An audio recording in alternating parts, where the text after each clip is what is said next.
Hello दोस्तों, नमस्कार, जय हिंद, वंदे मातरम। कैसे हैं आप सभी दोस्तों? उम्मीद करता हूं कि आप सब बहुत अच्छे होंगे। और आज दोस्तों सीपीसीटी एग्ज़ाम की तैयारी के लिए आज हमारी ये चौथी वीडियो है, जो कि सितंबर 2026 में एग्ज़ाम होने वाले हैं। अभी तक सितंबर के लिए हमने 3 वीडियो अपने चैनल में ऑलरेडी अपलोड कर दिया है और उस वीडियो में आप लोगों का बहुत अच्छा सपोर्ट रहा, बहुत अच्छा रिस्पॉन्स रहा। और आगे के जो वीडियोज़ हैं और भी हम अभी आपके लिए लेकर आएंगे। और दोस्तों, एक वीडियो में एक हमारे व्यूअर भाई हैं, उन्होंने कमेंट किया है, रविंद्र जी हैं। उन्होंने कहा था कि हर एक क्वेश्चन का आप टॉपिक बता दिया करें कि किस टॉपिक से या किस सब्जेक्ट से ये जो है तो क्वेश्चन है, तो उसमें से हम लोग और तैयारी कर सकें। तो रविंद्र जी, आपके कमेंट के लिए, आपके सजेशन के लिए बहुत बहुत धन्यवाद। और मैं कोशिश करूंगा कि हर एक क्वेश्चन को ये आपसे रूबरू कराऊं कि ये क्वेश्चन किस सब्जेक्ट से रिलेटेड है ना, ताकि आप उसको और डीप में जा कर के पढ़ सकें। ठीक है, तो अगर आप उन वीडियोज़ को नहीं देखे हैं तो उन वीडियोज़ को भी देखें। और दोस्तों, मैं ये टोटल 100 MCQ आपके लिए लेकर आया हूँ, जो कि टोटल नए क्वेश्चन हैं और प्रैक्टिकल बेस्ड क्वेश्चन है और बहुत ही इंटरेस्टेड क्वेश्चन है, जो कि सीपीसीटी के एग्ज़ाम के पॉइंट ऑफ व्यू से बहुत ही मोस्ट इम्पोर्टेंट हैं। तो अगर आप सीपीसीटी की तैयारी कर रहे हैं तो ये वीडियो मिस ना करें। और पुराने वीडियोज़ की लिंक भी अपने वीडियो के डिस्क्रिप्शन में हम डाल देंगे, आप वहाँ से भी देख सकते हैं। ठीक है, तो चलिए देरी ना करते हुए शुरू करते हैं। जैसा कि आप स्क्रीन में पहला क्वेश्चन देख रहे हैं, वेब ब्राउज़र को किस शब्द से पहचाना जाता है जब वह सर्वर से डेटा का अनुरोध करता है? ठीक है, देखिए, वैसे तो वेब ब्राउज़र को वेब ब्राउज़र ही कहते हैं। ये क्वेश्चन दोस्तों इंटरनेट से रिलेटेड है और इंटरनेट सर्फिंग से रिलेटेड ये क्वेश्चन है। देखिए, वैसे तो वेब ब्राउज़र को वेब ब्राउज़र ही कहा जाता है, लेकिन जब वो सर्वर से डेटा के लिए रिक्वेस्ट करता है तब उसे क्या कहा जाता है? ठीक है, तो यहाँ पे 4 ऑप्शन दिए गए हैं: web host, user agent, domain agent, server agent. तो इसको क्या कहते हैं? क्या आपको इसका आंसर पता है? और अगर नहीं पता है तो मैं यहाँ तो आपको बताऊंगा ही, आप कंप्लीट वीडियो देखिएगा। टोटल 100 MCQ में से आपके कितने नंबर सही होते हैं, कितने गलत होते हैं, कमेंट करके ज़रूर बताइएगा। ठीक है, तो यहाँ पे इसका जो करेक्ट आंसर हो जाएगा दोस्तों, वो है option number B, user agent. ठीक है, जैसे जब भी आप वेब ब्राउज़र में कोई भी डेटा या कोई भी इंफॉर्मेशन सर्च करते हैं तो उस समय आपका जो ब्राउज़र होता है तो वो एज ए यूजर एजेंट काम कर रहा होता है, क्योंकि उसे सर्वर से डेटा चाहिए होता है। ठीक है, चलिए नेक्स्ट क्वेश्चन देखते हैं। निम्न में से कौन सा प्रोटोकॉल कनेक्शन ओरिएंटेड और विश्वसनीय डेटा ट्रांसफ़र प्रदान करता है? प्रोटोकॉल कौन सा है? कौन सा प्रोटोकॉल जो कनेक्शन ओरिएंटेड और विश्वसनीय डेटा ट्रांसफ़र प्रदान करता है? ठीक है, रिलायबल डेटा ट्रांसफ़र प्रदान करता है और कनेक्शन ओरिएंटेड होता है। यहाँ पे ऑप्शन है यूडीपी, टीसीपी, एफटीपी और एसएमटीपी। अब देखिए, जितने भी ऑप्शन दिए गए हैं ये सभी को कुछ ना कुछ क्या है, प्रोटोकॉल है। User datagram protocol, transfer control protocol, file transfer protocol और सिंपल मेल ट्रांसफ़र प्रोटोकॉल। अब आपको यहाँ से पहचानना है कि ऐसा कौन सा प्रोटोकॉल है जो कनेक्शन ओरिएंटेड है, ठीक है, और एक रिलायबल डेटा ट्रांसफ़र प्रदान करता है। तो इसका करेक्ट आंसर हो जाएगा option number B, TCP, transfer control protocol. ठीक है, चलिए नेक्स्ट क्वेश्चन है। IEEE 802.3 मानक किस तकनीक से संबंधित है? अभी दोस्तों इधर के जो क्वेश्चन चल रहे हैं ये इंटरनेट से रिलेटेड ही हैं। जैसे ही टॉपिक चेंज होगा तो मैं आपको आगाह कर दूंगा कि अब जो क्वेश्चन आ रहे हैं वो किस टॉपिक से रिलेटेड हैं, लेकिन अभी के क्वेश्चन इंटरनेट सब्जेक्ट से ही चल रहे हैं। तो यहाँ पे एक स्टैंडर्ड दिया गया है IEEE का फुल फॉर्म आप लोगों को पता होगा, क्योंकि हम पिछले वीडियो में आपको बताए थे। अगर नहीं पता है तो आप लोग पिछली वीडियो देखिए, उसमें से आपको पता चल जाएगा। और जिसको पता है तो IEEE का फुल फॉर्म जरूर कमेंट करिएगा। ठीक है, तो IEEE 802.3 मानक किस तकनीक से संबंधित है? वायरलेस लैन, ब्लूटूथ, ईथरनेट, टोकन रिंग। तो दोस्तों ये जो संबंधित है ये है ईथरनेट। ऑप्शन नंबर सी इसका करेक्ट आंसर हो जाएगा। ठीक है, नेक्स्ट है ARPANET का पूर्ण रूप क्या है? बहुत ही फेवरेट क्वेश्चन है जो कि CPCT में कई बार रिपीट हुआ है और आपको सबको पता ही होगा, मोस्टली लोगों को पता होता है ARPANET का फुल फॉर्म क्या होता है। ठीक है, ये क्या है? ऑप्शन नंबर ए, advanced research project agency network. Option number ए इसका करेक्ट आंसर हो जाएगा। नेक्स्ट है, हफमैन कोडिंग में किस प्रकार का कोडिंग सिद्धांत उपयोग होता है? अब यहाँ कोडिंग डिकोडिंग से रिलेटेड क्वेश्चन आ रहा है। ठीक है, तो यहाँ पे हफमैन कोडिंग में किस प्रकार का कोडिंग सिद्धांत उपयोग होता है? समान लंबाई कोडिंग, चर लंबाई कोडिंग, फिक्स्ड बिट कोडिंग या ब्लॉक कोडिंग? तो इसका करेक्ट आंसर हो जाएगा चर लंबाई कोडिंग, यानी वेरिएबल की लेंथ के हिसाब से जो कोडिंग होती है वो हफमैन कोडिंग होती है। ऑप्शन नंबर बी इसका करेक्ट आंसर हो जाएगा। नेक्स्ट है, निम्न में से कौन सा प्रोटोकॉल ईमेल ट्रांसफर के लिए उपयोग किया जाता है? ये भी आप में से बहुत सारे लोगों को पता होगा। ठीक है, तो इसका करेक्ट आंसर हो जाएगा ऑप्शन नंबर सी, SMTP। ठीक है, SMTP है सिंपल मेल ट्रांसफर प्रोटोकॉल। ठीक, ये जो ईमेल है SMTP, तो इसका यूज किस लिए किया जाता है? ईमेल ट्रांसफ़र करने के लिए, मतलब ईमेल भेजने के लिए किया जाता है। और ईमेल प्राप्त करने के लिए कौन सा प्रोटोकॉल यूज किया जाता है? इसका आंसर आप लोगों को कमेंट करना है। ठीक है, चलिए नेक्स्ट है, वेबकैश का मुख्य उद्देश्य क्या है? तो दोस्तों इसका मुख्य उद्देश्य जो है ये है ऑप्शन नंबर सी, पुनः अनुरोध पर तीव्र प्रतिक्रिया देना, है ना। अगर आप रिक्वेस्ट कर रहे हैं उस दौरान सबसे जल्दी रिस्पॉन्ड करना, ऑप्शन नंबर सी। नेक्स्ट है, राउटर का मुख्य कार्य क्या है? अब यहाँ से दोस्तों ये नेटवर्किंग के कुछ क्वेश्चन शामिल हो रहे हैं। ठीक है, बीच बीच में हो सकता है आपको इंटरनेट के क्वेश्चन मिले और इधर से कुछ अब नेटवर्किंग सब्जेक्ट से रिलेटेड क्वेश्चन आपको मिलेंगे। तो राउटर का मुख्य कार्य क्या है? यहाँ पे डेटा पैकेट को फॉरवर्ड करना, डेटा को एनक्रिप्ट करना, वेब पेज बनाना या ईमेल भेजना। दोस्तों देखिए, जो भी क्वेश्चन आते हैं और जो ऑप्शन आते हैं, तो अगर आप कुछ इस तरह से, जैसे अगर आपको एग्जैक्ट पता है तब तो अच्छी बात है, पर मान लीजिए कि किसी क्वेश्चन का आंसर आपको नहीं पता, तो सबसे पहले तो उन 4 ऑप्शन में से उन ऑप्शन को एलिमिनेट कर दीजिए जो इस क्वेश्चन से रिलेटेड है ही नहीं। ठीक है, और जब आप धीरे धीरे एलिमिनेट करते जाएंगे तो फिर एटलीस्ट आपको पता चल जाएगा कि सबसे संभव इसका आंसर क्या हो सकता है।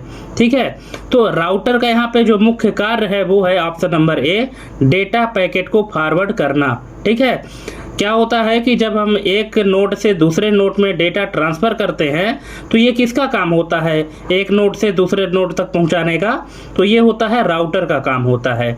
ठीक है, वेब पेज बनाना इसका काम नहीं है, राउटर का काम नहीं है। ईमेल भेजना राउटर का काम नहीं है। ठीक है, डेटा को एनक्रिप्ट करना भी राउटर का काम नहीं है। राउटर का काम क्या होता है? राउटिंग करना। ठीक है, राउटर जो है तो रूट शब्द से बना है दोस्तों, आप इसको ये समझ लीजिए। ठीक है, क्योंकि रूट क्या करता है? एक रूट से दूसरे, रूट यानी रास्ता। ठीक है, कि एक नोड से दूसरे नोड में जो कनेक्टिविटी होती है एक रूट होता है। तो राउटर क्या करता है कि उस नोड के डेटा को लेकर के, और आप जिस रूट में भेजना चाहते हैं या उस रूट से जो नोड कनेक्टेड है, नोड का मतलब यहाँ पे कंप्यूटर होता है, आप सीधा सा ये समझिए। ठीक है, कि उस रूट से जितने कंप्यूटर कनेक्टेड होंगे उन तक क्या करता है? डेटा को फॉरवर्ड करता है डेटा पैकेट के रूप में। ठीक है, आई थिंक आप समझ गए होंगे। अगर इसके बाद भी समझ में नहीं आया है तो कमेंट करके पूछ लीजिएगा और अपना फीडबैक जरूर दीजिएगा कि आपको हमारे ये क्वेश्चन कैसे लगे। और अगर आप देखना स्टार्ट कर दिए हैं तो कंप्लीट वीडियो देखिएगा, 100 क्वेश्चन है, ज़्यादा नहीं है। चलिए नेक्स्ट क्वेश्चन है, निम्न में से कौन सा एड्रेस डोमेन नेम सिस्टम में उपयोग होता है? ठीक है, कभी कभी DNS का फुल फॉर्म भी पूछ देता है, जिसका फुल फॉर्म होता है डोमेन नेम सिस्टम। ठीक है, तो निम्न में से कौन सा एड्रेस DNS यानी डोमेन नेम सिस्टम में उपयोग होता है? MAC address, IP address, port number या सॉकेट? ठीक है, तो दोस्तों यहाँ पे एड्रेस की बात कर रहा है, तो देखिए पोर्ट नंबर और सॉकेट तो ऑलरेडी यहाँ पे एलिमिनेट हो जाएंगे, अलग हो जाएंगे। अब बचा क्या? मैक एड्रेस और IP एड्रेस। ठीक है। तो यहाँ पे क्वेश्चन क्या पूछ रहा है कि कौन सा एड्रेस डोमेन नेम सिस्टम में उपयोग होता है, ठीक है। तो यहाँ पे आपको पता होना चाहिए कि मैक एड्रेस और आईपी एड्रेस क्या होता है। इसके बारे में अगर आपको थोड़ा सा भी नॉलेज है तो आप इस क्वेश्चन का आंसर निकाल पाएंगे। तो देखिए यहाँ पे इसका करेक्ट आंसर हो जाएगा option number B, IP address, ठीक है।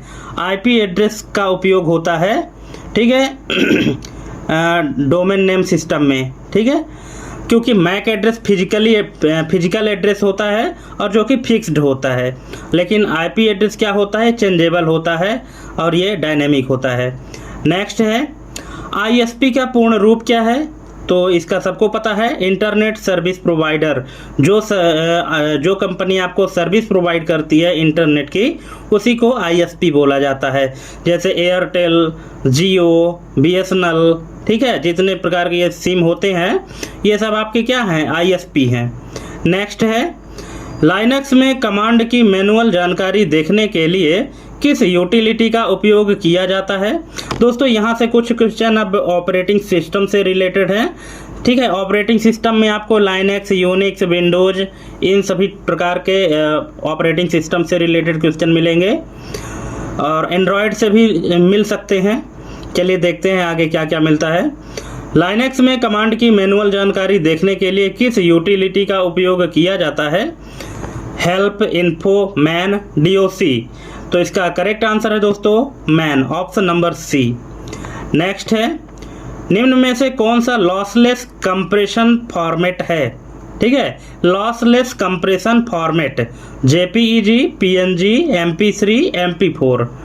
तो दोस्तों यहाँ पे कंप्रेशन से रिलेटेड बात आ रही है, तो ऐसा कौन सा फॉर्मेट है जो कि लॉसलेस है, तो इसका करेक्ट आंसर हो जाएगा ऑप्शन नंबर बी, पीएनजी, ठीक है। पीएनजी क्या है, एक फोटो फॉर्मेट है, फोटो का टाइप है, जैसे जेपीईजी होता है, पीएनजी होता है, पीएसडी होता है, उसी तरह का एक फाइल फॉर्मेट होता है पीएनजी। इसमें क्या होता है, जैसे देखिए कंप्रेशन का मतलब होता है कि अगर हम इसके साइज को छोटा करते हैं, बड़ा करते हैं, तो इसमें ये फॉर्मेट ऐसा है कि उस इमेज की क्वालिटी को लॉस किए हुए बिना कंप्रेस कर देता है, पीएनजी फॉर्मेट, ठीक है। बाकी अन्य फॉर्मेट ऐसा नहीं है। नेक्स्ट है जेपीईजी का पूर्ण रूप क्या है, तो जेपीईजी का पूर्ण रूप आप लोगों सबको पता होगा, ये होता है joint photographic experts group, option number A. Next है स्पैम फिल्टरिंग का संबंध किससे है, web search, email, file transfer, video streaming. तो इसका करेक्ट आंसर हो जाएगा email, option number B. Next है DLL फाइल का अर्थ क्या है, तो दोस्तों DLL फाइल का अर्थ है dynamic link library, option number ए इसका करेक्ट आंसर हो जाएगा। नेक्स्ट है फेडोरा लाइनक्स में रूट पासवर्ड के लिए क्या आवश्यक है, तो दोस्तों इसके लिए आवश्यक है मजबूत एन्क्रिप्शन और लंबाई, ऑप्शन नंबर बी इसका करेक्ट आंसर हो जाएगा। देखिए पासवर्ड वैसे भी क्या होना चाहिए, लंबाई ज़्यादा होनी चाहिए और एन्क्रिप्टेड होना चाहिए और अल्फ़ा न्यूमेरिक होना चाहिए, कोई भी पैटर्न नहीं होना चाहिए पासवर्ड। अगर आपको स्ट्रॉन्ग पासवर्ड बनाना है तो वीक पासवर्ड कभी भी नहीं रखना चाहिए। नेक्स्ट है सिमेट्रिक एन्क्रिप्शन में क्या विशेषता होता है, तो दोस्तों इसमें विशेषता है ऑप्शन नंबर ए कि एक ही कुंजी का उपयोग एन्क्रिप्शन और डिक्रिप्शन दोनों में होता है। हमने आपको एन्क्रिप्शन से रिलेटेड बताया था कि दो प्रकार का एन्क्रिप्शन होता है, सिमेट्रिक और असिमेट्रिक। तो सिमेट्रिक में क्या होता है कि इनक्रिप्ट और डिक्रिप्ट दोनों के लिए एक ही की का उपयोग किया जाता है जो कि पब्लिक की होता है, लेकिन असिमेट्रिक में क्या होता है, दो प्रकार की की होती है, जो एक पब्लिक होती है और एक प्राइवेट होती है। पब्लिक की किसके लिए होती है, जो सेंडर होता है, और जो रिसीवर होता है उसके लिए प्राइवेट की होती है, ठीक है, जिसके माध्यम से वो उस इनक्रिप्टेड डेटा को डिक्रिप्ट करके पढ़ सकता है। ठीक है, यही अंतर होता है दोनों में, और यहाँ पे जो क्वेश्चन है वो सिमेट्रिक इनक्रिप्शन से रिलेटेड पूछा गया है।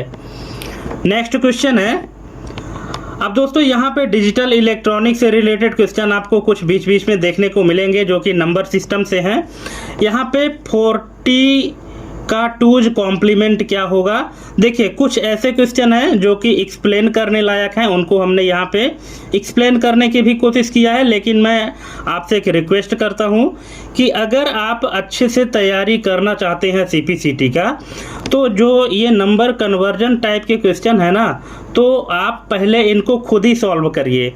अगर आपसे आ जाता है तो बहुत अच्छी बात है, और अगर नहीं आता तब तो हम बताएंगे ही, लेकिन आप एक बार खुद से ही ट्राई जरूर करिएगा, ठीक है। और इसके बाद फिर देखिएगा कि आपका आंसर और हमारे द्वारा बताया गया आंसर क्या दोनों मैच करते हैं। अगर मैच करते हैं इसका मतलब आपको उसका कॉन्सेप्ट पता है, ठीक है। तो यहाँ पे 40 का टूज कॉम्प्लीमेंट निकालना है। तो सबसे पहले दोस्तों आपको क्वेश्चन समझना है कि 40 किस टाइप का नंबर है, ठीक है। आपको कंप्यूटर में पता होगा कितने प्रकार का नंबर होता है, बाइनरी, डेसिमल, ऑक्टल और हेक्साडेसिमल, 4 प्रकार का नंबर होता है, ठीक है। अब यहाँ पे चारों प्रकार के नंबर को हम कैसे पहचानते हैं, उनके बेस वैल्यू से पहचानते हैं। बाइनरी का जो बेस होता है वो 2 होता है, ऑक्टल का बेस 8 होता है, और जो डेसिमल होता है उसका बेस 10 होता है, और यहाँ पे जो हेक्साडेसिमल होता है उसका बेस 16 होता है। बेस कैसे पता चलेगा, आप देख रहे हैं 40 के बाद ब्रैकेट में सब स्क्रिप्ट के रूप में 10 लिखा हुआ है, इसका मतलब ये कौन सा नंबर है, डेसिमल नंबर है, ठीक है। तो ये 40 जो है तो डेसिमल नंबर है, इसको जो है तो हमें टूज कॉम्प्लीमेंट में कन्वर्ट करना है। तो सबसे पहले तो इसका करेक्ट आंसर देख लीजिए क्या होगा। तो यहाँ पे देख लेते हैं, इसका करेक्ट आंसर है ऑप्शन नंबर बी, 11011000।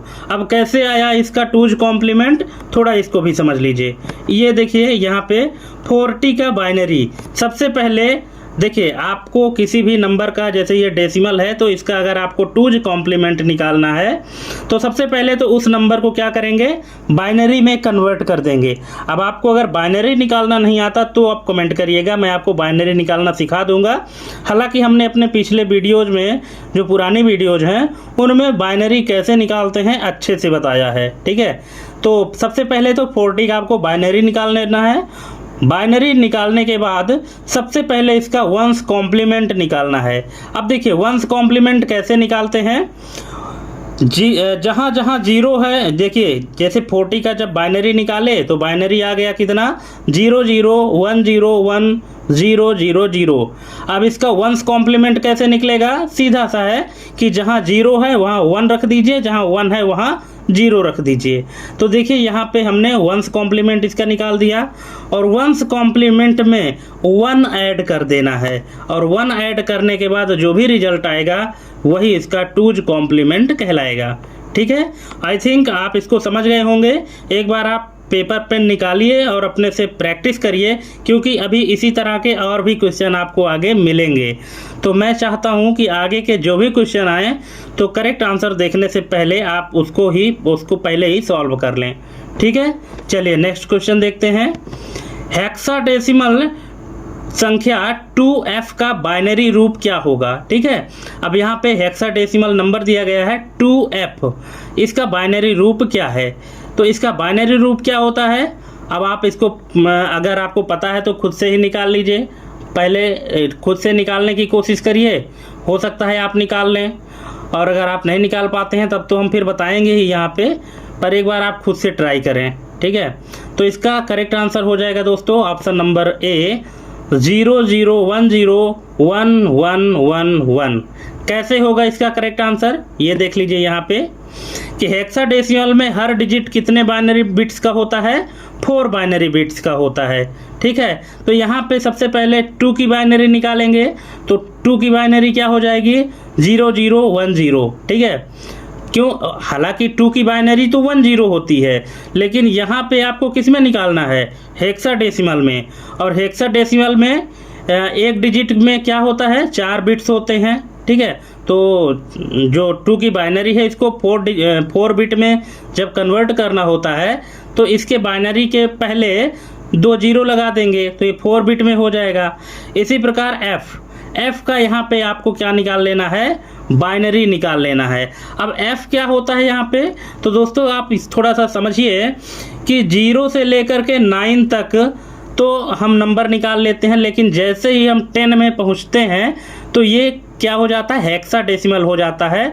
तो 10 के लिए A और 11 के लिए B कैपिटल में चल रहे हैं, ठीक है, और 12 के लिए C, इसी तरह से आगे बढ़ते जाएंगे और लास्ट में जो 15 आएगा, 15 आएगा, उसके लिए हेक्साडेसिमल का कोड होता है कैपिटल F, ठीक है। तो 15 का जब आप बाइनरी निकालेंगे तो 4 टाइम 1 आएगा, ठीक है। अब जब इन दोनों को एक साथ लिख देंगे तो इसका रिजल्ट आ जाएगा 00101111, ठीक है। आई थिंक आपको समझ में आया होगा, और नहीं आया है तो आप वीडियो थोड़ा सा पॉज करिएगा और या कि थोड़ा सा पीछे करके फिर से देखिएगा तो आपको समझ में आ जाएगा। बावजूद इसके समझ में नहीं आता है तो फिर कमेंट करिएगा, ठीक है। चलिए नेक्स्ट क्वेश्चन देखते हैं। डेसिमल 12 का ऑक्टल रूप क्या होगा, ठीक है। यहाँ पे डेसिमल वैल्यू क्या है, 12। अब इसका हमको ऑक्टल निकालना है, ठीक है। दोस्तों नंबर कन्वर्जन से रिलेटेड क्वेश्चन आते हैं CPCT में, और अगर आप इसके कॉन्सेप्ट को समझ गए तो बहुत ही आसानी से आप इसका आंसर निकाल सकते हैं, अदरवाइज नहीं निकाल पाएंगे, ठीक है। तो यहाँ पे क्वेश्चन क्या बोल रहा है कि 12 जो है, हाँ यहाँ पे पहले नंबर का फॉर्मेट जरूर बताता है कि ये जो नंबर है, जैसे 12 लिखा है ना, तो ये क्या है, डेसिमल है, ऑक्टल है, बाइनरी है, हेक्साडेसिमल है, क्या है, ठीक है। तो यहाँ पे बताया है कि 12 यहाँ पे डेसिमल के रूप में है, और इस डेसिमल का ऑक्टल रूप क्या होगा।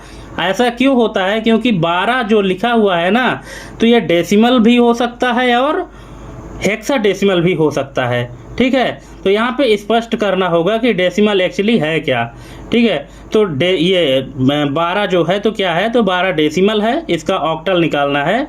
तो 12 का ऑक्टल क्या होगा, तो इसका करेक्ट आंसर हो जाएगा ऑप्शन नंबर A 14 यानी 14। कैसे होगा ये देख लीजिए। तो होता क्या है कि दशमलव संख्या यानी डेसिमल संख्या 12 को ऑक्टल में बदलने के लिए 8 से भाग दें। अब 8 से भाग क्यों देना है, सबसे पहले तो ये रीजन जान लीजिए क्यों देना है। क्योंकि 12 डेसिमल है और इसको किस में बदलना जा रहा है, ऑक्टल में बदलना है। तो जिस संख्या से आप बदल रहे हैं उस संख्या की बेस वैल्यू से दिए गए संख्या को भाग देना है, ठीक है। तो ऑक्टल का बेस क्या होता है, 8 होता है। संख्या क्या दी गई है, 12 दी गई है। तो 12 को जब आप 8 से भाग दीजिएगा तो इसका भागफल क्या आएगा, 1 आएगा, और शेष फल क्या आएगा, 4 आएगा, ठीक है। क्योंकि 8 एक कम 8, तो 1 आया भागफल और शेष फल कितना बचा, 4 बचा। अब भागफल और शेष फल को क्रम से लिख दीजिए, और जो आप लिखेंगे वही इसका आंसर आ जाएगा, ठीक है। तो ये देख लीजिए इसका करेक्ट आंसर क्या आया, 14, option number A। I think आप समझ गए होंगे दोस्तों। चलिए नेक्स्ट है, डेसिमल 255 का हेक्साडेसिमल रूप क्या है। अब यहाँ पे डेसिमल वैल्यू है, हेक्साडेसिमल 255 जो है तो डेसिमल के रूप में है। अब इसको कन्वर्ट किस में करना है, हेक्साडेसिमल में। जैसे आप अभी इस क्वेश्चन में कन्वर्ट किए हैं ना, वैसे ही आप इस क्वेश्चन में भी कन्वर्ट करके देखिए। मैं चाहता हूं कि आप वीडियो यहां पे पॉज करें और सबसे पहले 255 को आप हेक्साडेसिमल में निकालें और इसके बाद फिर इसका करेक्ट आंसर मैच करें, ठीक है। तो आप कॉपी पेन लेके बैठें और इसका करेक्ट आंसर निकालें पहले, ठीक है। अगर आप इस क्वेश्चन के कॉन्सेप्ट को समझ गए होंगे तो आप इसको बड़े आसानी से निकाल लेंगे, ठीक है। आप वीडियो पॉज करके इसको निकालिए, ठीक है। चलिए यहाँ पे मैं करेक्ट आंसर बता देता हूँ। इसका करेक्ट आंसर हो जाएगा, मुझे लगता है कि आप लोगों ने निकाल लिया होगा, तो इसका करेक्ट आंसर हो जाएगा ऑप्शन नंबर A FF। कैसे हो जाएगा FF, ये देख लीजिए कि दशमलव संख्या 255 को 16 से भाग देना है। अब 16 से भाग क्यों देना है, क्योंकि हेक्साडेसिमल का बेस वैल्यू क्या होता है, 16 होता है। 16 ही क्यों होता है, क्योंकि इसमें 16 अंक होते हैं, 0 से लेकर 15 तक अगर आप काउंट करिएगा तो टोटल 16 वैल्यू होती हैं, इसलिए इसका बेस वैल्यू क्या है, 16 है।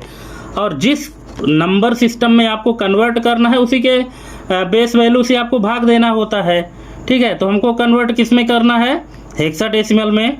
हेक्साडेसिमल का बेस 16 है, तो 255 को जब आप 16 से भाग करेंगे तो भागफल क्या आएगा, 15 आएगा और शेषफल क्या आएगा 15 आएगा। ठीक है, भागफल भी 15 और शेषफल भी 15।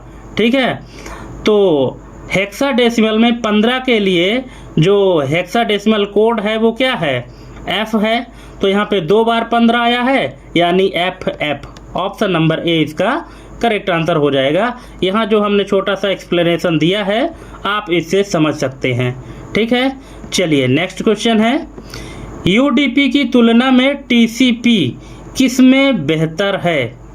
यूजर डेटाग्राम प्रोटोकॉल में की तुलना में टीसीपी ट्रांसफ़र कंट्रोल प्रोटोकॉल किस में बेहतर है? गति में यानी स्पीड, विश्वसनीयता यानी रिलायबिलिटी, सरलता मतलब इजी, और कम ओवरहेड। तो इसका करेक्ट आंसर हो जाएगा ऑप्शन नंबर बी, विश्वसनीयता। रिलायबिलिटी में बेहतर है कौन? टीसीपी। किसकी तुलना में? यूडीपी की तुलना में। नेक्स्ट है, यूआरएल का पूर्ण रूप क्या है? यूआरएल का फुल फॉर्म पूछा गया है, तो इसका करेक्ट आंसर हो जाएगा ऑप्शन नंबर ए, यूनिफॉर्म रिसोर्स लोकेटर। नेक्स्ट है, ईमेल रूटिंग में किस प्रोटोकॉल का उपयोग होता है? ठीक है, तो इसका करेक्ट आंसर हो जाएगा SMTP। अब देखिए क्वेश्चन किस तरह से घुमाया है। अभी इसके पहले आप लोगों ने क्वेश्चन किया था SMTP वाला कि ईमेल भेजने के लिए किस प्रोटोकॉल का यूज होता है, SMTP। अब यहाँ पे क्वेश्चन थोड़ा सा इसको कन्वर्ट किया है, थोड़ा सा क्वेश्चन को घुमाया है कि ईमेल रूटिंग में किस प्रोटोकॉल का उपयोग होता है। आखिर रूटिंग का मतलब क्या है? यही ना कि एक जगह से दूसरी जगह पे डेटा को पहुंचाना, जो हमने राउटर के लिए बताया था। ठीक है, तो ईमेल में भी हम क्या करते हैं, एक जगह से दूसरे जगह में डेटा को हम ट्रांसफ़र करते हैं। ठीक है, तो यहाँ पे अब ईमेल रूटिंग हो गया, ईमेल सेंडिंग ना लिखा के यहाँ पे ईमेल सेंडिंग को ईमेल रूटिंग बोल दिया। अब आप कंफ्यूज हो जाएंगे, पर आपको कंफ्यूज नहीं होना है। ठीक है, इसलिए इसका करेक्ट आंसर क्या हो जाएगा, SMTP हो जाएगा। नेक्स्ट है, बाश किसका एक उदाहरण है? Kernel, shell, compiler, driver. तो इसका करेक्ट आंसर हो जाएगा shell, option number B. Bash जो है तो शेल का एक उदाहरण है, और शेल किससे संबंधित है? ये संबंधित है ऑपरेटिंग सिस्टम से। नेक्स्ट है, इरोजन ऑपरेशन का उपयोग किस में होता है? इरोजन एक ऑपरेशन है, एक कार्य है, इसका उपयोग किस में होता है? Audio processing, image processing, text processing या डेटाबेस, किस में होता है? क्या आपको पता है इसका करेक्ट आंसर? अगर पता है तो कमेंट करिएगा, नहीं पता तो देख लीजिए। इरोजन ऑपरेशन का उपयोग होता है इमेज प्रोसेसिंग में, ऑप्शन नंबर बी। नेक्स्ट है, डायलेशन का मुख्य प्रभाव क्या है? तो इसका मुख्य प्रभाव है वस्तु को मोटा करना, बोल्ड करना, option number B. Next, QR code में डेटा किस रूप में संग्रहित होता है? Binary matrix, hexadecimal, ASCII text या ऑडियो सिग्नल। तो दोस्तों जो QR कोड होता है इसमें डेटा जो स्टोर होता है वो होता है बाइनरी मैट्रिक्स के रूप में, ऑप्शन नंबर ए। नेक्स्ट है, PPTX फाइल का उपयोग किसके लिए किया जाता है? तो ये किया जाता है प्रेजेंटेशन के लिए, ऑप्शन नंबर बी। ठीक है, जो स्प्रेड देखिए जो प्रेजेंटेशन का एक्सटेंशन नेम होता है वो .pptx होता है, स्प्रेडशीट का .xlsx होता है, और डेटाबेस का देखिए यहाँ पे अलग अलग होता है। जैसे अगर हम एक्सेस की बात करें तो .accdb होता है, और वेब पेज का .html या .aspx होता है। अब जिस लैंग्वेज में आपका वेब पेज बना होगा उसका अलग अलग अपना एक्सटेंशन होता है। ठीक है, चलिए नेक्स्ट होता है, ARPANET किस वर्ष में स्थापित किया गया था? इस ARPANET के ये जो ईयर है ना, इसमें लोग बहुत ज़्यादा कंफ्यूज होते हैं, तो ये आपको कंफ्यूज नहीं होना है। इसका करेक्ट आंसर है 1969, 1969, ऑप्शन नंबर बी। नेक्स्ट है, निम्न में से कौन सा कनेक्शन रहित प्रोटोकॉल है? कनेक्शन रहित प्रोटोकॉल मतलब जिसमें कनेक्शन ही ना हो, तो कौन सा प्रोटोकॉल है? TCP, FTP, UDP, SMTP। तो ये है UDP, user datagram protocol, option number C. Next है, FTP का मुख्य कार्य क्या है? तो इसका मुख्य कार्य है फाइल ट्रांसफ़र करना, क्योंकि इसका फुल फॉर्म ही है file transfer protocol, option number B. Next है इंटरनेट एक्सप्लोरर किसका उदाहरण है? Web server, web browser, proxy, router. तो दोस्तों आपको पता होगा इंटरनेट एक्सप्लोरर जो है तो ये वेब ब्राउज़र का उदाहरण है। अच्छा, यहाँ पे हमारा एक सवाल है आप सभी से कि इंटरनेट एक्सप्लोरर पहले चलता था, आपको पुराने ओएस में मिल जाएगा, लेकिन वर्तमान समय में इंटरनेट एक्सप्लोरर के स्थान पर एक नया ब्राउज़र लॉन्च हुआ है, उसका क्या नाम है? आप लोग इसका आंसर कमेंट करिएगा, ठीक है, क्योंकि सीपीसीटी के एग्ज़ाम में ये क्वेश्चन एक बार आया था, ठीक, कि इंटरनेट एक्सप्लोरर ब्राउज़र के स्थान पर एक नया ब्राउज़र लॉन्च हुआ है, उसका क्या नाम है? तो इसका नाम क्या है आपको कमेंट करना है। चलिए नेक्स्ट क्वेश्चन देखते हैं। डोमेन नाम को आईपी एड्रेस में बदलने का कार्य कौन करता है? डोमेन नेम जैसे कि मान लीजिए कोई वेबसाइट का नाम हो गया, जैसे www.amazon.com, ठीक है, या कि मान लीजिए अगर हम जो वेबसाइट अपने चैनल का हम अपनी पर्सनल वेबसाइट बनाएंगे www.officenoproblem.com, तो ये डोमेन नेम है। इसको आईपी एड्रेस में बदलने का काम कौन करता है? तो ये करता है DNS server, option number B, domain name system server, option number B. Next है लाइनक्स मैन पेज में कमांड मैन ls का क्या अर्थ है? तो इसका अर्थ है ls कमांड की मैनुअल देखना, ऑप्शन नंबर बी। नेक्स्ट है स्पैम ईमेल को रोकने की तकनीक क्या कहलाती है? तो इसको कहते हैं spam filter, option number B. Next, Huffman coding किस सिद्धांत पर आधारित है? तो ये आधारित है बार बार आने वाले प्रतीक को छोटा कोड देना, option number B, option number A, बार बार आने वाले प्रतीक को छोटा कोड। हफमैन कोडिंग में क्या होता है कि जो सिंबल कोडिंग में बार बार आते हैं उनको एक छोटा कोड दे दिया जाता है। नेक्स्ट है पीएनजी में किस प्रकार का कंप्रेशन होता है? तो ये होता है लॉसलेस, ठीक है। आप पीएनजी फॉर्मेट को अगर आप कंप्रेस करते हैं तो उसकी क्वालिटी लेस नहीं होती है, ठीक है, ऑप्शन नंबर बी। नेक्स्ट है ईथरनेट फ्रेम में किस एड्रेस का उपयोग होता है? तो ये होता है MAC address, option number B. Next है राउटर निर्णय लेता है कि पैकेट किस पथ पर जाएगा, इसे क्या कहते हैं? Routing, switching, bridging, encryption. तो इसका करेक्ट आंसर है routing, option number A. Next है निम्न में से कौन सा यूजर एजेंट का उदाहरण है? Apache, nginx, Chrome, IIS। तो इसका करेक्ट आंसर क्या हो जाएगा? ये है क्रोम, ऑप्शन नंबर सी। क्यों? क्योंकि हमने पहला ही क्वेश्चन इस वीडियो का बताया था कि यूजर एजेंट क्या होता है। यहाँ पे यूजर एजेंट कोई भी वेब ब्राउज़र होता है, और किसी भी वेब ब्राउज़र को यूजर एजेंट कब कहा जाता है? जब वो सर्वर से डेटा के लिए रिक्वेस्ट करता है, उस दौरान उसको यूजर एजेंट कहा जाता है। और यहाँ पे क्रोम ही है जो कि एक वेब ब्राउज़र है, ठीक है, बाकी चीज़ें नहीं हैं। नेक्स्ट है HTTP का पूर्ण रूप क्या है? तो सबको पता है hyper text transfer protocol, option number A. Next है डायलेशन और इरोजन किस फील्ड में उपयोग होते हैं? Machine learning, morphological image processing, networking, database. तो इसका करेक्ट आंसर है option number B, morphological image processing, option number B इसका करेक्ट आंसर हो जाएगा। नेक्स्ट है QR कोड को स्कैन करने पर क्या प्राप्त होता है? तो ये होता है encoded data, option number B. Next है निम्न में से कौन सा प्रोटोकॉल ईमेल डाउनलोड करने के लिए उपयोग होता है? ये देखिए हमने आपको जो क्वेश्चन दिया था वो अभी यहाँ पे आ ही गया, ठीक है, कि ईमेल डाउनलोड करने के लिए कौन सा प्रोटोकॉल उपयोग होता है? तो ये होता है दोस्तों option number B, POP3, option number B. Next है DLL फाइल किस ऑपरेटिंग सिस्टम से संबंधित है? तो ये है विंडोज से, ऑप्शन नंबर बी। नेक्स्ट है बास स्क्रिप्ट का पहला लाइन क्या होता है?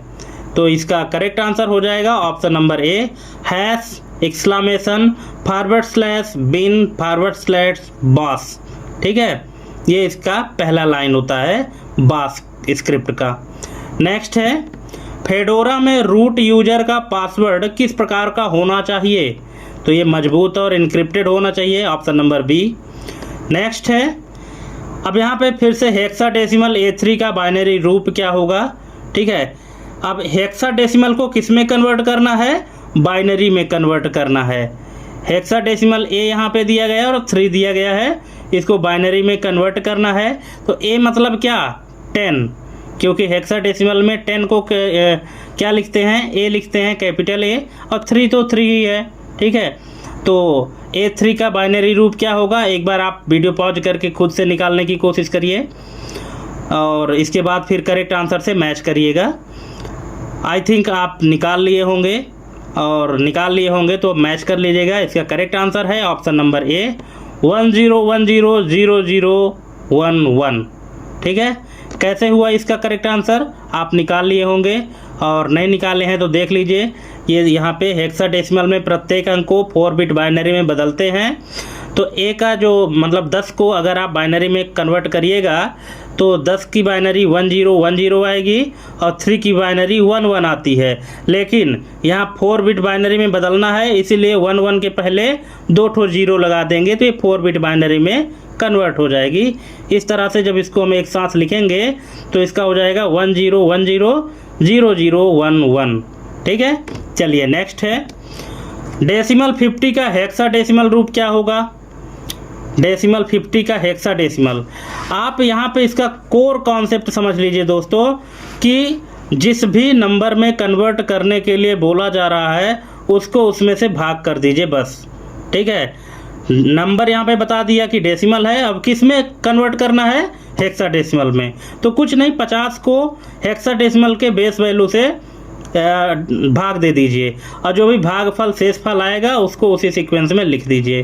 ठीक है, तो इसका करेक्ट आंसर आ जाएगा ऑप्शन नंबर बी, 32 यानी 32। कैसे आया है आप समझ गए होंगे, यहाँ पे देख लीजिए, हमने यहाँ पे करके भी दिखा दिया है। 50 को 16 से भाग दीजिएगा तो क्या आएगा? 16 तियाँ 48, भागफल क्या आया? 3, शेष क्या बचा? 2, बस 3 और 2 लिख दीजिए, आ गया।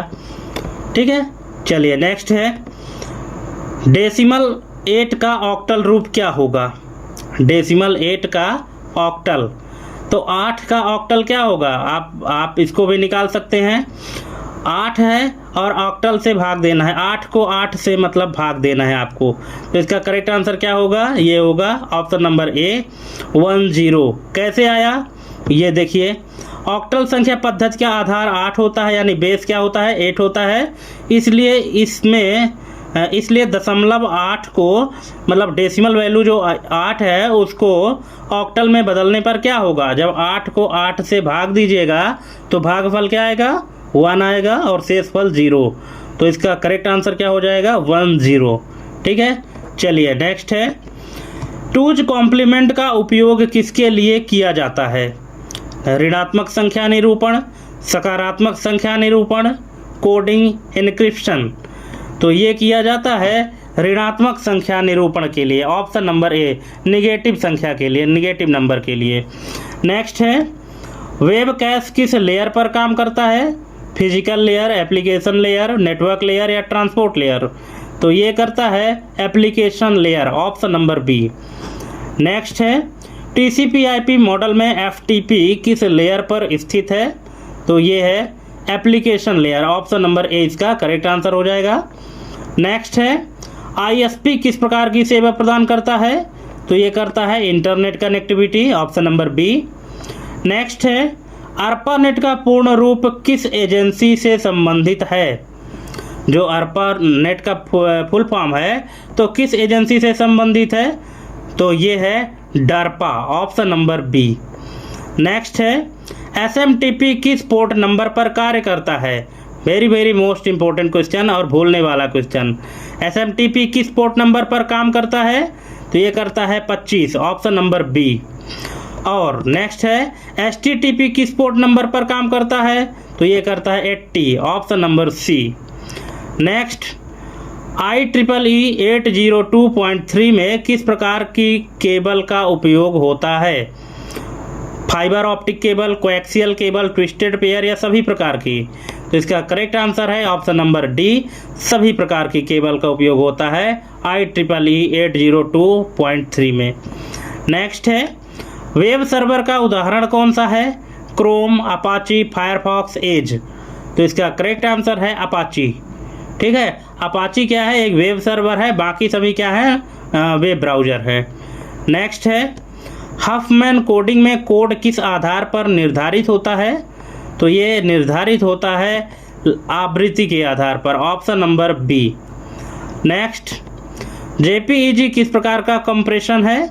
तो ये है लॉसी, ऑप्शन नंबर बी, यानी लॉस होता है जब आप JPEG में कोई भी फोटो को कंप्रेस करते हैं तो उसकी जो क्वालिटी है वो लॉस होती है, कम होती है, लेकिन PNG क्या है? लॉसलेस है। ठीक है, यहाँ पे आपको ध्यान रखना है। नेक्स्ट है, PPTX फाइल किस सॉफ्टवेयर से संबंधित है? तो ये है पावर पॉइंट से, option number C. Next, QR code में अधिकतम कितने वर्ण संग्रहित किए जा सकते हैं? देखिए, जो QR कोड है तो इसमें मैक्सिमम कितने कैरेक्टर स्टोर किए जा सकते हैं?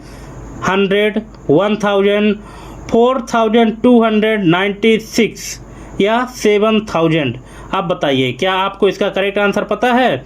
नहीं पता तो देख लीजिए, इसका करेक्ट आंसर हो जाएगा 4296, ऑप्शन नंबर सी। नेक्स्ट है, TCP और UDP में मुख्य अंतर क्या है? तो ये है रिलायबिलिटी का, विश्वसनीयता का। नेक्स्ट, ईमेल रूटिंग में MTA का कार्य क्या है? तो ये है ईमेल फॉरवर्ड करना, ऑप्शन नंबर सी। नेक्स्ट है, लिनक्स में सेल का क्या कार्य है? तो इसका कार्य है कर्नेल से संवाद, ऑप्शन नंबर ए, कर्नेल से कम्युनिकेशन करना। नेक्स्ट है, मैन पेज में फॉरवर्ड स्लैश का उपयोग किसके लिए होता है? Search, save, print, edit? तो ये होता है सर्च के लिए, ऑप्शन नंबर ए। नेक्स्ट है, DLL का उपयोग क्यों किया जाता है? तो ये किया जाता है कोड पुनः उपयोग के लिए, option number A. Next, symmetric encryption में क्या समस्या होती है? तो ये होती है कुंजी वितरण, option number B. Next, hexadecimal 1C का बाइनरी रूप क्या होगा? यहाँ पे हेक्साडेसिमल है और इस हेक्साडेसिमल को आपको बाइनरी में कन्वर्ट करना है।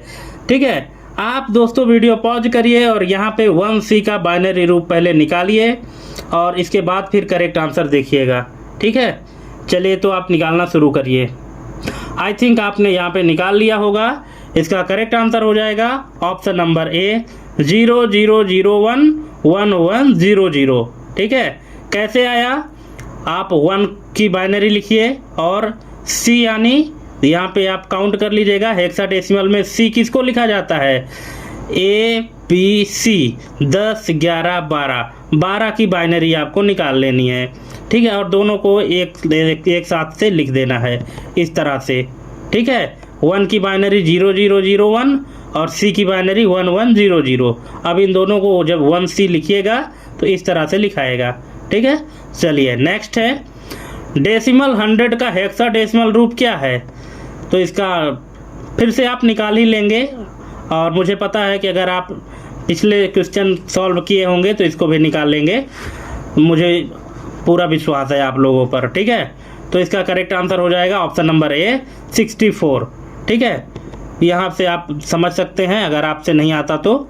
नेक्स्ट क्वेश्चन है, डेसिमल 16 का ऑक्टल रूप क्या होगा? तो यहाँ पे ऑक्टल इसका बोला गया निकालने के लिए, तो इसका करेक्ट आंसर हो जाएगा ऑप्शन नंबर ए, 20। ठीक है, कैसे आया है यहाँ पे आप देख सकते हैं और आप वीडियो पॉज करके भी समझ सकते हैं। इसके बाद भी अगर समझ में नहीं आता दोस्तों तो आप बेशक कमेंट करिएगा, इसमें कोई एतराज़ नहीं कि समझ में नहीं आया है तो हम कमेंट ना करें, आप कमेंट करके पूछ लीजिएगा। नेक्स्ट है, यहाँ 20 का 2's कॉम्प्लीमेंट निकालना है। 20 जो है तो यहाँ पे डेसिमल नंबर है, कैसे पता चला? क्योंकि इसका बेस वैल्यू क्या है, 10 है। तो यहाँ पे ये डेसिमल 20 का 2's कॉम्प्लीमेंट निकालना है। हमने पहले ही आपको बताया था और उसी तरह से आपको यहाँ भी निकालना है 2's कॉम्प्लीमेंट। तो इसका करेक्ट आंसर हो जाएगा ऑप्शन नंबर ए 111011100। कैसे आया है यहाँ पे आप देख लीजिए। 2's कॉम्प्लीमेंट निकालने के लिए सबसे पहले क्या करते हैं, संख्या को बाइनरी रूप में लिखते हैं। तो 20 की पहले बाइनरी निकाल लिए। अब 20 की बाइनरी निकाले, लेकिन इसको किस में कन्वर्ट करना है, 8 बिट में। ठीक है, तो 8 बिट बनाने के लिए जो भी बाइनरी आया है उसके पहले जितने बिट कम पड़ रहे हैं उतने 0 लगा दीजिए। फिर इसको सबसे पहले 1's कॉम्प्लीमेंट में कन्वर्ट करिए और 1's कॉम्प्लीमेंट में कन्वर्ट करने के बाद फिर इसमें 1 ऐड कर दीजिए। हाँ दोस्तों, यहाँ पे एक इम्पोर्टेंट सवाल, क्या आपको बाइनरी एडिशन आता है? अगर आपको बाइनरी एडिशन आता होगा तभी आप कर पाएंगे, अदरवाइज थोड़ा सा मुश्किल हो सकता है आपके लिए। इसलिए अगर आता है तो आप निकाल लेंगे, नहीं आता है तो कमेंट करिएगा, तो हम आपको सिखाएंगे। हालांकि पीछे अपने जो पिछली वीडियोज है उसमें हमने आपको अच्छे से बताया भी था, और अगर आप नहीं देखें उन वीडियोज़ को तो देखिए, और अगर नहीं मिला है तो कमेंट करिएगा, तो हम आपको सिखाएंगे। चलिए नेक्स्ट है, डायलेशन ऑपरेशन में किस तत्व का उपयोग होता है? तो ये होता है स्ट्रक्चरिंग एलिमेंट का, ऑप्शन नंबर ए। नेक्स्ट है, इरोजन से क्या होता है? तो ये होता है वस्तु का आकार घटता है, ऑप्शन नंबर बी।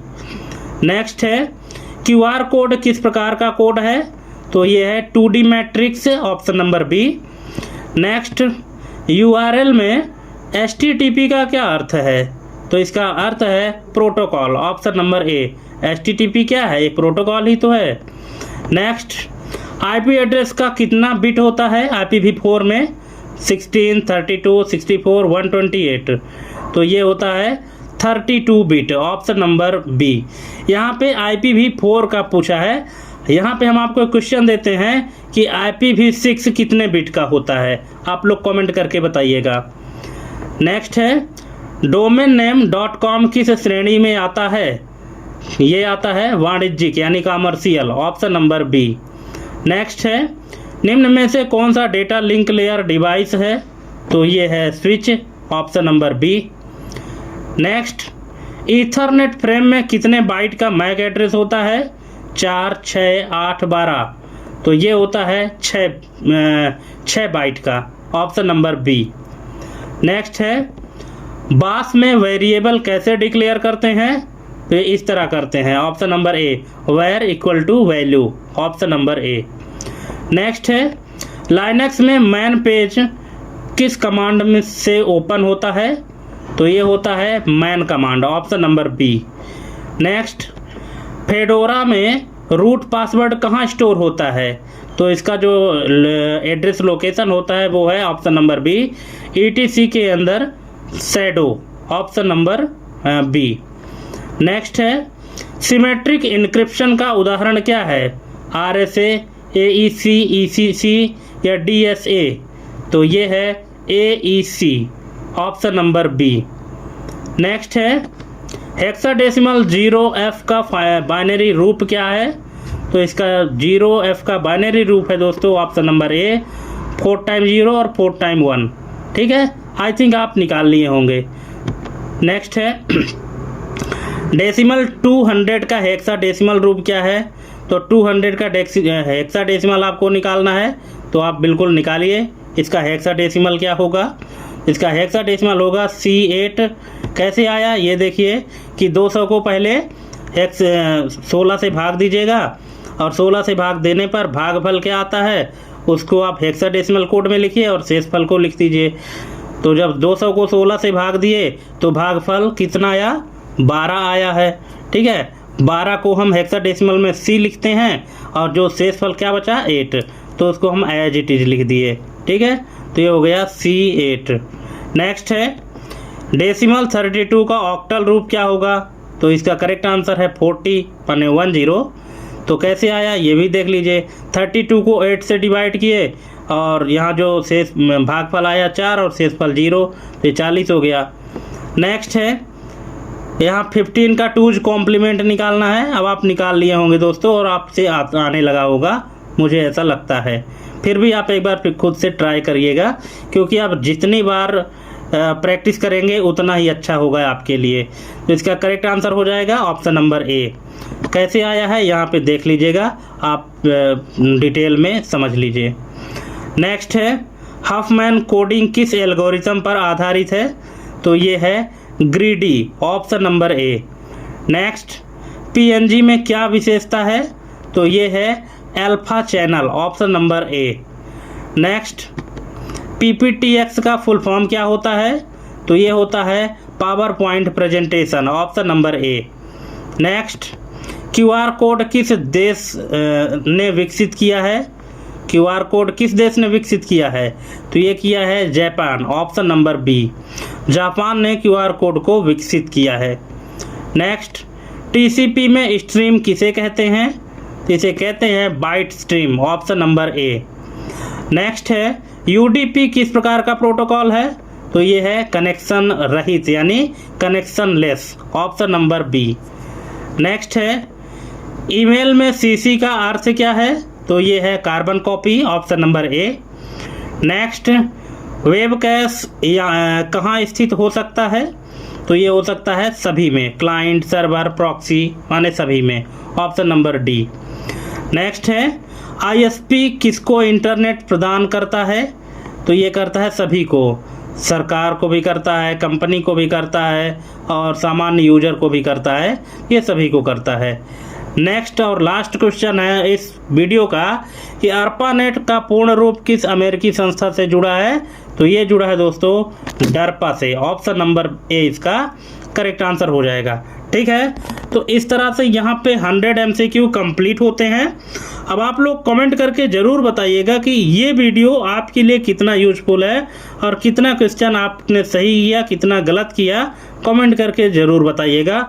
और अगर इस वीडियो से रिलेटेड कुछ आपका सुझाव है या आगामी वीडियोज़ के लिए भी कुछ सुझाव है या किसी और टॉपिक पर वीडियो चाहते हैं तो आप लोग बेशक कमेंट करिएगा, हमें आपके कमेंट का इंतज़ार रहेगा।